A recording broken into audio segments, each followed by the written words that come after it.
Conservation involves more than just working with the animals involved. You must take into account the political situation and the communities involved. Mountain gorillas, like all endangered wildlife, do not just live in a vacuum. They are surrounded by people, and addressing the causes of the problem is a necessary part of conducting successful conservation.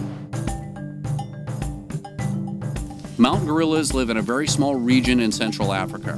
Currently, only about 900 mountain gorillas still exist, and they can only be found in the area where Rwanda, Uganda, and the Democratic Republic of the Congo all meet. Both Uganda and Rwanda have enacted measures which will help keep the gorillas safe from poaching, but other threats to their welfare do still exist.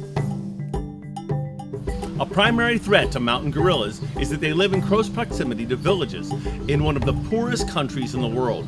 The communicability of disease between humans, livestock, and gorillas is a major concern for all involved. The Rare Species Fund had worked for a number of years with a group called the Conservation Through Public Health. By monitoring the health of the gorillas and that of the local villagers and their animals, researchers can gain a better understanding of the problem and come up with effective ways of battling the problem. The Rare Species Fund has provided a lot of scientific equipment that helps make this mission possible. So this is one of the things that we're trying to conserve here in windy impenetrable forest, these gorillas. That's why we're working with Conservation Through Public Health. We're donating all these equipment to help save the guys that we're looking at right now. So it's very important work. We're happy to see that the CTPH has grown from a small ranger station in the forest to one of the most state-of-the-art gorilla research facilities in the region.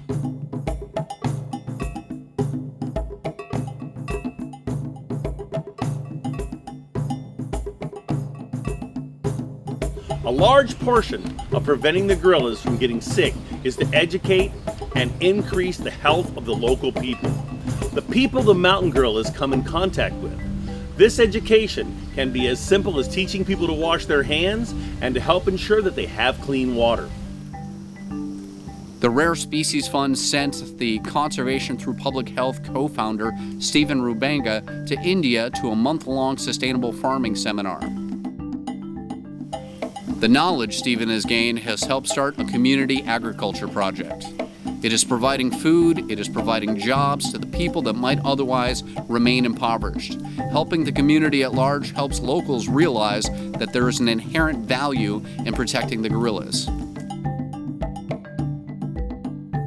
The Pygmy tribe of Uganda was displaced from their natural forest homes when the Bwindi Impenetrable Forest was established as a national park to protect the gorillas in 1992. Although creating the national park was a great success for the gorillas, it left thousands of people without homes or a way to provide for their families. Thrust into a world of land ownership and modern technology, this tribe is looked upon as outcasts, and their welfare has been all but forgotten. The Rare Species Fund is taking steps to help build homes and send pygmy children to schools. By giving these people the tools to help themselves, the RSF is taking into account the importance of addressing local needs and making sure that villagers don't have to resort to taking resources from the forest in order to survive. It is important to work directly with those in charge of the national parks and the safety of the gorillas. The Rare Species Fund has begun working with the Uganda Wildlife Authority to provide rangers with the necessary survival gear to monitor the gorillas, patrol the parks, and to ensure poachers do not enter the forests.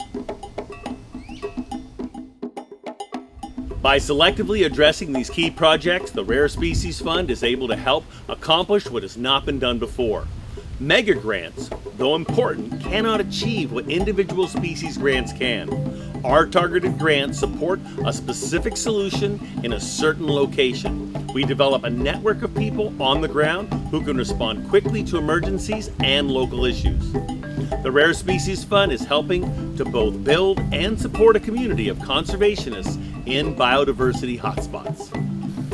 So we are here right now on the farm with Robert, and he's trying to see physically really what the money sent and what it did. I think it is a credit, and we really appraise Rare Species Fund.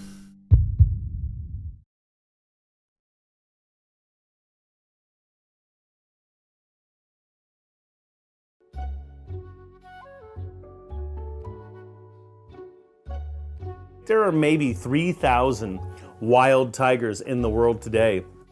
And those 3,000 tigers have a very low possibility of surviving.